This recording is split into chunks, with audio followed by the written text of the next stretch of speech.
Assalamualaikum warahmatullahi wabarakatuh.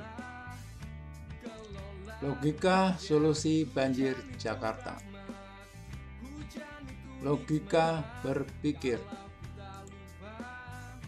1. Bencana banjir itu akibat. 2. Akibatnya adalah peningkatan debit. 3. Debit meningkat akibat peningkatan koefisien runoff. 4. Koefisien runoff meningkat akibat kerusakan das. 5. Kerusakan das akibat hutan ditebang, hutan dibakar, alih fungsi lahan, lahan hutan, lahan sawah, ladang, dan perkotaan, dan lain-lain. 6. Peningkatan debit akibat runoff dibuang. Solusi banjir adalah penurunan debit, ya, karena tadi banjir itu akibat peningkatan debit.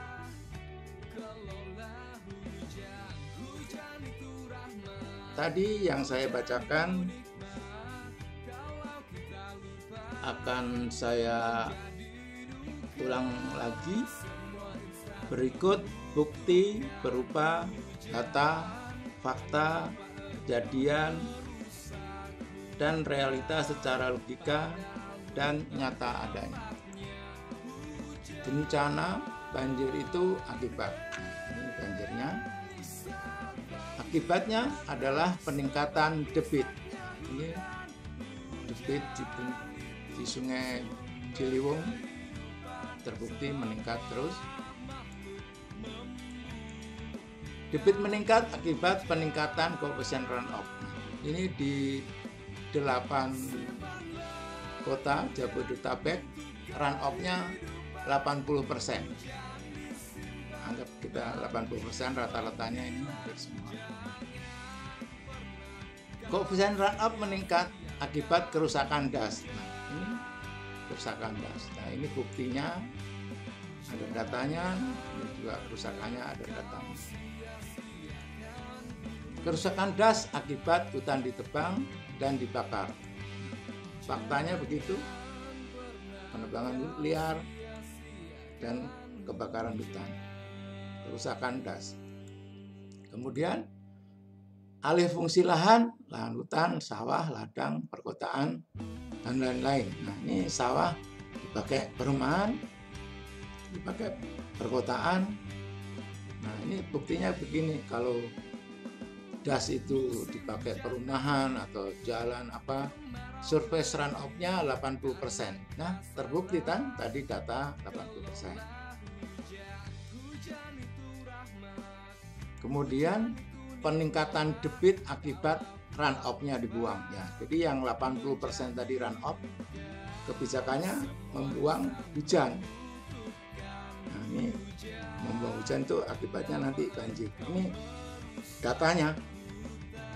Peraturan Menteri Pekerjaan Umum nomor 12/PRT/M/2014 lampiran 1 halaman 3, bahwa apa yang dilakukan masyarakat, pemerintah, termasuk para akademisi yang mengembangkan drainase pengatusan.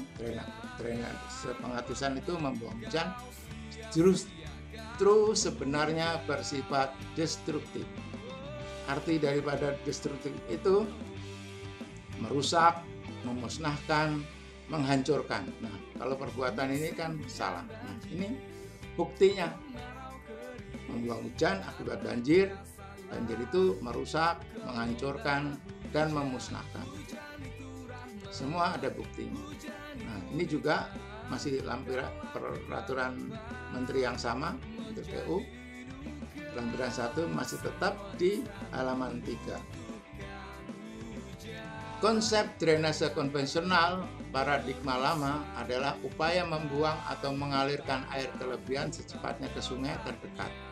Dalam konsep drainase konvensional, seluruh air hujan yang jatuh di suatu wilayah harus secepatnya dibuang ke sungai dan seterusnya ke laut.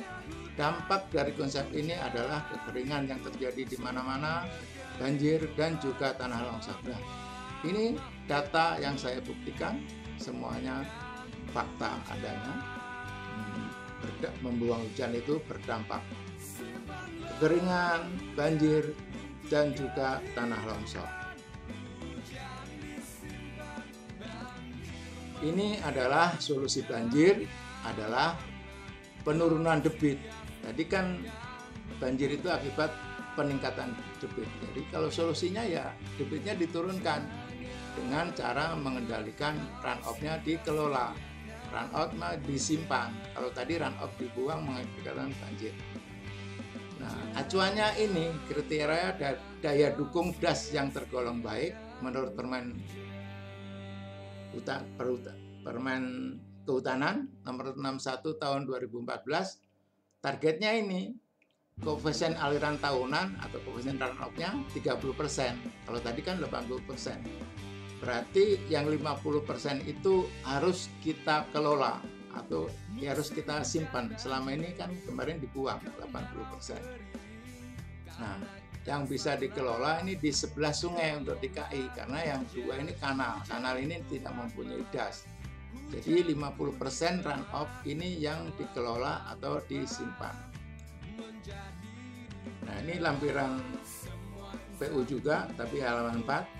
Dalam drainase ramah lingkungan, justru air kelebihan pada musim hujan harus dikelola sedemikian rupa sehingga tidak mengalir secepatnya ke sungai, namun diusahakan meresap ke dalam tanah guna meningkatkan kandungan air tanah untuk cadangan pada musim kemarau. Konsep ini sifatnya mutlak. Seperti ini eco drainase. Jadi ini diresapkan, ini meresap nih, harus dibuatkan tampungan. Nah, ini juga precipitation and infiltration can raise the water table. Jadi curah hujan dan infiltrasi bisa menaikkan muka air tanah. Semuanya ada datanya, semuanya berdasarkan aturan, fakta kejadiannya sudah jelas. Jadi memang hujan harus disimpan. Sekarang kebijakan menyimpan hujan, programnya memperbesar resapan dan programnya pengendalian runoff. Ini untuk DKI ya. Kegiatannya memperbesar resapan, yaitu 1.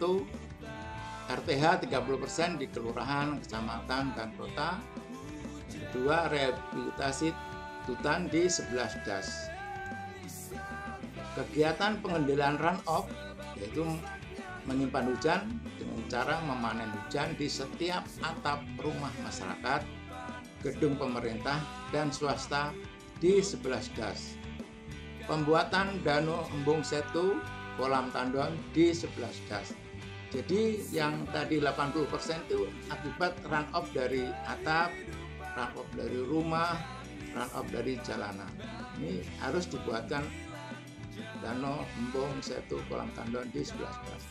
Sumur injeksi wajib bagi gedung, hotel, apartemen, industri yang mempunyai sumur dalam.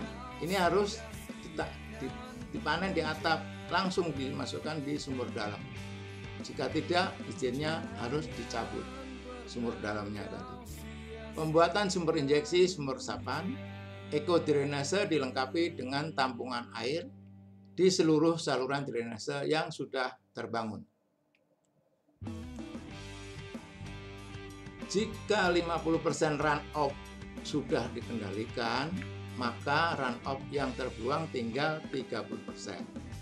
Dan 20% air hujan yang menjadi resapan sejak semula dengan data runoff terbuang 80% yang mengakibatkan banjir selama ini, maka sisa runoff terbuang setelah kebijakan menyimpan hujan sisa 30%. Hal ini tidak diperlukan lagi normalisasi sungai, sebab debit runoff yang terbuang hanya 30%. Dan normalisasi sungai bukan solusi banjir. Demikianlah informasi yang saya sampaikan dengan data-data yang real dan nyata. Jadi solusi banjir Jakarta adalah seperti tadi menyimpan hujan dan kegiatannya yang sudah saya uraikan. Itu logika solusi banjir Jakarta. Terima kasih. Billahi taufik wal hidayah. Wassalamualaikum warahmatullahi wabarakatuh.